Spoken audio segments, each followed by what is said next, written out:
একটি গ্রামে গরিব রাজু নামের একজন কাঠুরে ছিল। সকালে রাজু গ্রামের বাজারের দিকে যাচ্ছিল। তখনই হঠাৎ তার বন্ধু গোপাল এর সঙ্গে তার দেখা হলো। গোপাল ছিল তার একমাত্র বন্ধু।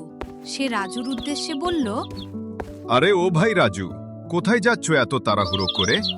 বাড়িতে সব তেল মশলা ও সবজি শেষ হয়ে গেছে, তাই বাজারে যাচ্ছি কিছু সবজি ও তেল মশলা কিনতে। আরে মনে হচ্ছে তুমি ভুলে গেছো, আজ মাসের 5 তারিখ।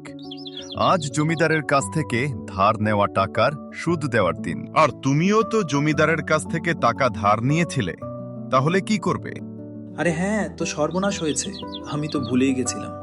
এখন আমার কাছে যা অবস্থা, এই টাকায় হয় আমাকে শাকসবজি কিনতে হবে, না হয় শাকসবজি না কিনে এই টাকা জমিদারের ধার নেওয়া টাকার সুদ দিতে হবে।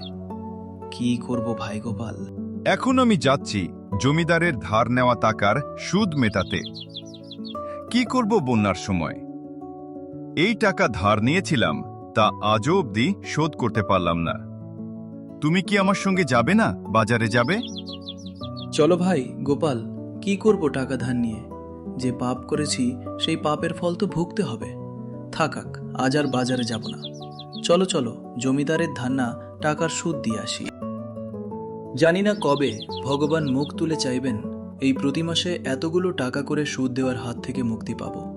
এমনিতে জমিদার যে খারাপ স্বভাবের লোক, মাঝে মাঝে মনে হয় পুরো টাকা যদি একসঙ্গে জোগাড় করতে পারি, একেবারেই ওর মুখে ছুঁড়ে দিয়ে আসব। চলো চলো যাই। তারপরে রাজু গোপাল একসঙ্গে এগিয়ে চলল জমিদারের বাড়ির উদ্দেশ্যে, ধার নেওয়া টাকার সুদ মেটানোর জন্য।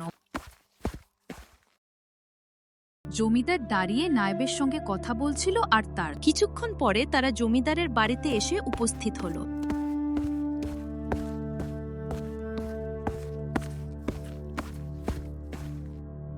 কিরে রাজু আর গোপাল, সারা গ্রামের লোক সকাল সকাল এসে তাদের ধারের টাকার সুদ মিটিয়ে দিয়ে চলে গেল, আর তোরা কি রাজা মহারাজা নাকি রে? এত দেরি করে এলি? এই নিন জমিদার মশাই, আপনার সুদের টাকা এই থলির মধ্যে আছে। আমি জানি রাজু, তোর কাছে একটাও কানাকড়িও নেই। তবুও তুই কি চাপের মধ্যে আমার টাকা শোধ করছিস তা আমি ভালো করে জানি। কিন্তু গ্রামের তুই একমাত্র ব্যক্তি যে আমাকে ভয় করিস না।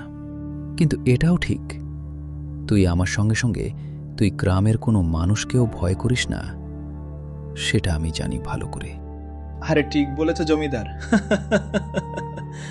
আমি শুধু আমার প্রয়োজনে তোমার কাছ থেকে টাকাটা ধার নিয়েছিলাম বলে তুমি আমার কাছ থেকে সুদ নিতে পারছো, না হলে তুমি আমার কাছ থেকে একটাও কানাকড়ি আদায় করতে পারতে না। একদিন সমস্ত টাকা একসঙ্গে তোমার মুখের সামনে ছুঁড়ে ফেলবো, সেদিন দেখব তোমার এই বড় বড় কথা কোথায় যায়।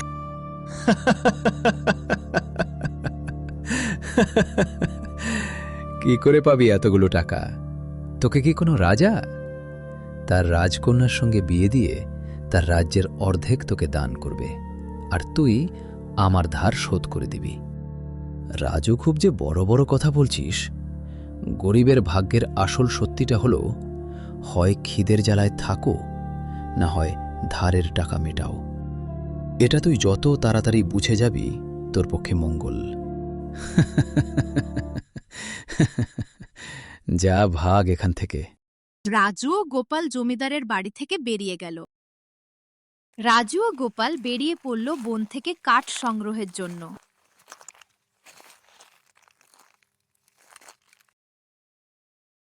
তারা অবশেষে জঙ্গলের মধ্যে প্রবেশ করল। তারপর কয়েকটা ভালো গাছের দিকে গোপাল এগিয়ে গেল। গোপাল একটি শক্তপোক্ত গাছ দেখে গাছ কাটা শুরু করল, কিন্তু রাজু গাছ না কেটে গোপালের পেছনে দাঁড়িয়ে থাকল। তা দেখে গোপাল রাজুর উদ্দেশ্যে বলল, আরে রাজু, তোর কি হয়েছে? কাঠ না কেটে এইভাবে হাঁ করে দাঁড়িয়ে আছিস? আরে ভাই গোপাল, এইসব কম দামি কাঠ কেটে কি করব ভাবছি। জঙ্গলের আরও গভীরে যাব, ওখানে দামি কাঠ পাওয়া যায়, আর সেই কাঠ কেটে এনে পাশের গ্রামের বাজারে বেচলে ভালো দাম পাওয়া যাবে, কারণ ওখানে অনেক বড় বড় ব্যবসায়ী আসে, আর সেই টাকা দিয়ে তাড়াতাড়ি জমিদারের টাকাগুলো শোধ করে দেওয়া যাবে। আরে রাজু, তুই পাগল হয়েছিস? শুনেছি জঙ্গলের গভীরে অনেক ভয়ঙ্কর বিচিত্র সব জন্তু জানোয়ার আছে। তুই সেখানে গেলে আর বেঁচে ফিরতে পারবি? আরে ভাই গোপাল, তুই এসব নিয়ে চিন্তা করিস না। আমার হাতেই কুড়াল আছে, সব ভয়ঙ্কর জন্তু জানোয়ারকে সামলে নেব। আরে রাজু, যাস না রে, বিপদে পড়বি, ফিরে আয়। আমার কথা শোনো একবার। রাজু গভীর মনে প্রবেশ করল ও সে দেখতে পেল ভালো মানের গাছ। তারপরে সে কাঠ সংগ্রহের জন্য গাছ কাটতে শুরু করল। রাজু উন্নত মানের কাঠ কেটে নিয়ে পাশের গ্রামের বাজারের দিকে রওনা দিল। রাজু পাশের গ্রামের বাজারে বসে কাঠ বিক্রির জন্য চিৎকার করে বলতে লাগলো, কাঠ নিয়ে যান, কাঠ, ভালো মানের কাঠ, কাঠ নিয়ে যান, কাঠ। আর তখনই একজন বৃদ্ধ মানুষ রাজুর কাঠগুলি দেখে তার দিকে এগিয়ে এলো। ও তারপর রাজুর উদ্দেশ্যে বলল, এই কাঠ তো জঙ্গলের গভীরে কেবলমাত্র পাওয়া যায়। আরে পুত্র, তুমি কি করে এই কাঠ পেলে? আরে বাবা, আমি জঙ্গলের গভীরে গিয়ে এই কাঠ নিয়ে এসেছি। দেখো না বাবা, কত ভালো মানের কাঠ। কিন্তু পুত্র, সবাই ভয়ে জঙ্গলের গভীরে তো যেতে চায় না, তুমি কি করে পারলে? আরে বাবা, আমি ভগবান ছাড়া কাউকে ভয় পাই না। শুনেছি অনেকে বলে ওখানে নাকি রাক্ষসও অনেক বিচিত্র প্রাণী থাকে, কিন্তু যদিও থাকে তবুও আমি ওদের কাউকেই ভয় পাই না। ছাড়ুন ওসব কথা, এখন দেখুন বাবা আপনি কোন কাঠগুলি নেবেন। পুত্র, আমি একজন আয়ুর্বেদিক বৈদ্য, আমি তোমার সমস্ত কাঠগুলি নিতে চাই। কিন্তু পুত্র, এই মুহূর্তে আমার কাছে কোনো টাকা পয়সা নেই। এই কথা শুনে রাজু খুব রেগে গেল। সে রেগে বলল, টাকা পয়সা নাই তো যান এখান থেকে, অযথা আমার সময় নষ্ট করবেন না। আরে পুত্র, তুমি রেগে যাচ্ছ কেন? আমি তোমার কাছ থেকে ফ্রিতে কিছু নেব না। কার বদলে তোমাকে যে জিনিসটি দেব সেটা তোমার সারা জীবনের উপকারে লাগবে। ঠিক রাজু আছে। কিছুক্ষণ বসে ভাবল এবং সে দেখল বৃদ্ধর চোখে বিশ্বাসের আভাস। ঠিক তারপরেই বৃদ্ধ মানুষটি তাকে একটি তামার আংটি দিল ও বলল, আমার উপরে বিশ্বাস রাখো পুত্র, তোমার সমস্ত দুঃখ কষ্ট এই আংটি একদিন দূর করে দেবে। ঠিক আছে বাবা, আপনার উপর আমি ভরসা রেখে আমি এই আংটি নিলাম। আপনি কাঠগুলি নিয়ে যান। বৃদ্ধ কাঠগুলি নিয়ে হেঁটে চলে গেল। রাজু তার নিজের বাড়িতে ঘুমাচ্ছিল গভীর রাত্রে। হঠাৎ ঘুম ভেঙে গেল ও সে দেখল আংটি থেকে একটা অদ্ভুত রশ্মি বের হচ্ছে। তারপরে হঠাৎ রাজুর সামনে উদয় হলো এক সুপুরুষ মানব। সে রাজুর উদ্দেশ্যে বলল, বৎস, এই আংটি কোন সাধারণ আংটি নয়, এই আংটি সাহসের আংটি। আর এই আংটি ওই বৃদ্ধ মানুষটি তার পূর্বপুরুষদের কাছ থেকে পেয়েছিল, কিন্তু সাহসের অভাবে আজও পর্যন্ত বৃদ্ধ এই আংটির সঠিক ব্যবহার করতে পারেনি। আর আমার মনে হয় তোমার মতো সাহসী এই আংটির সঠিক ব্যবহার করতে পারবে। তুমি কাল সকালে এই আংটি নিয়ে ওই গভীর জঙ্গলের দিকে রওনা দেবে। জঙ্গলের আরও গভীরে গেলে সেখানে দেখতে পাবে একটি রাজপ্রাসাদ, আর সেই রাজপ্রাসাদের একটি বিছানায় বহু বছর ধরে ঘুমিয়ে আছে এক রাজকন্যা। এই আংটি তার মাথায় ছোঁয়ালে ওই রাজকন্যা তার চির ঘুম থেকে আবার জাগ্রত হবে, আর তারপরেই তোমার ভাগ্য বদলে যাবে। এই বলে সুপুরুষ মানব আবার মিলিয়ে গেল। রাজু দাঁড়িয়ে মনে মনে বলতে লাগলো, আরে আমি কি স্বপ্ন দেখছি নাকি? এটা স্বপ্ন না সত্যি?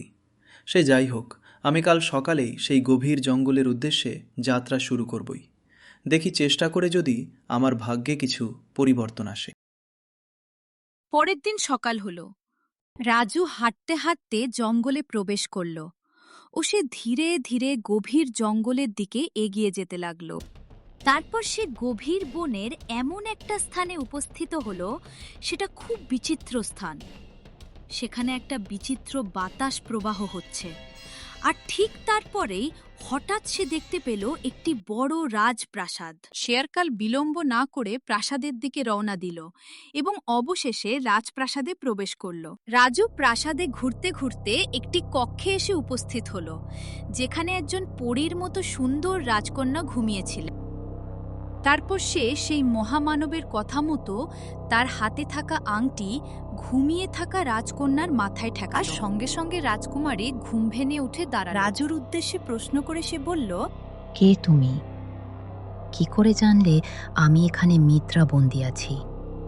রাজু রাজকুমারীকে তার সেই গভীর জঙ্গলে কাঠ কাটতে আসা থেকে শুরু করে বাজারে কাঠ বিক্রি করার সময় বৃদ্ধ মানুষটির কাছ থেকে তামার আংটি পাওয়া ও তারপরেই সেই দিব্য মানুষ থেকে জানা সমস্ত ঘটনা রাজকুমারীর সামনে খুলে বলল। তারপরে রাজু জিজ্ঞেস করল, কে তুমি? কেন তুমি এভাবে নিদ্রাতে ছিলে? আমি এই সুন্দরগড় রাজ্যের রাজার মেয়ে। বহুকাল বছর আগে রাক্ষসরা আমাদের রাজ্য আক্রমণ করে আমার পিতা মাতা ও রাজ্যের সবাইকে মেরে ফেলেছে। কিন্তু রাক্ষসরাজ আমাকে বিবাহ করবে বলে আমাকে হত্যা করেনি। আমাকে সে এই আংটির সাহায্যে নিদ্রাবন্দী করে অন্য রাজ্য আক্রমণ করতে গিয়েছিল, কিন্তু সে আর ফিরে আসেনি। তাই আমি এতকাল বছর নিদ্রাবন্দী অবস্থায় ছিলাম। কিন্তু তুমি আমাকে চিরনিদ্রা থেকে তো জাগ্রত করলে। কিন্তু আমি এখন কি করব ভেবে পাচ্ছি না, কারণ আমার পিতা মাতা কেউ তো জীবিত নেই। আমি কি করে বাঁচব? চিন্তা করো না রাজকন্যা, তুমি আমার সঙ্গে আমার গ্রামের বাড়িতে থাকবে। রাজকন্যা কাঁদতে কাঁদতে বলল রাজুর উদ্দেশ্যে, আমি কোনো স্বীকৃতিতে তোমার বাড়িতে থাকব। তুমি দয়া করে আমাকে বিবাহ করো। চিন্তা করো না, আমার পিতা এই প্রাসাদের গুপ্ত প্রচুর ধন সম্পত্তি রেখে গেছে। সেটা আমি জানি, সেগুলো সবই তোমাকে দেব। দয়া করে তুমি আমাকে গ্রহণ করো। আর তুমি যেহেতু দ্বিতীয়বার আমার জীবন বাঁচিয়েছ, তাই আমি এ জীবন তোমার পায়ে উৎসর্গ করলাম। তারপরে রাজু বলল, রাজকন্যা, আমিও বিবাহিত নই, তাই আমি তোমার এই অনুরোধ স্বীকার করলাম। চলো আমরা বেরিয়ে পড়ি। তারপরে রাজকন্যা ও রাজু কক্ষ থেকে বেরিয়ে পড়ল। প্রাসাদের গুপ্ত কক্ষ থেকে প্রয়োজন মতো সোনা ও মণিমুক্তা দুটি আলাদা আলাদা থলিতে ভরে নিয়ে রাজু ও রাজকুমারী গ্রামের উদ্দেশ্যে যাত্রা শুরু করলেন। রাজু গ্রামের প্রবেশ করে প্রথমেই জমিদারের বাড়ির উদ্দেশ্যে রওনা দিল। জমিদার তার নিজের বাড়িতে অন্যান্য গ্রামবাসীদের সঙ্গে কথা বলছিল, আর তখনই দেখল রাজু একটা বড় থলি নিয়ে তার দিকে এগিয়ে আসছে। ও জমিদারের উদ্দেশ্যে বলল, আরে জমিদার মশাই, আপনি বলছিলেন না আমাকে কোনো রাজা তার রাজকন্যার সঙ্গে বিয়ে দেবে কিনা? তাহলে নাকি আমি আপনার ধার নেওয়া টাকা সমস্ত শোধ করতে পারবো। রাজা হয়তো রাজকন্যাকে আমার হাতে তুলে দিতে পারেনি, কিন্তু আমি রাজকন্যাও পেয়েছি। আর এই নিন, এই গোরামের সমস্ত মানুষের ধারের টাকা একসঙ্গেই থলিতে আছে, এখানে রেখে গেলাম। আমি চাই আমার মতো গ্রামবাসীরা ও যেন আপনার মতো পিশাচ লোকের হাত থেকে মুক্তি পায়। এই বলে রাজু ও রাজকন্যা জমিদারের বাড়িতে থেকে বেরিয়ে গেল। তারপর রাজু ও রাজকুমারী বিবাহ বন্ধনে আবদ্ধ হলো ও একটা সুন্দর বাড়ি বানিয়ে তারা সুখে ওই শান্তিতে বসবাস শুরু করলো। বন্ধুরা, এই গল্প থেকে তোমরা কি শিখলে কমেন্ট করে জানাও প্লিজ, এবং লাইক, কমেন্ট ও সাবস্ক্রাইব করতে ভুলো না কিন্তু। দেখা হবে পরের গল্পতে।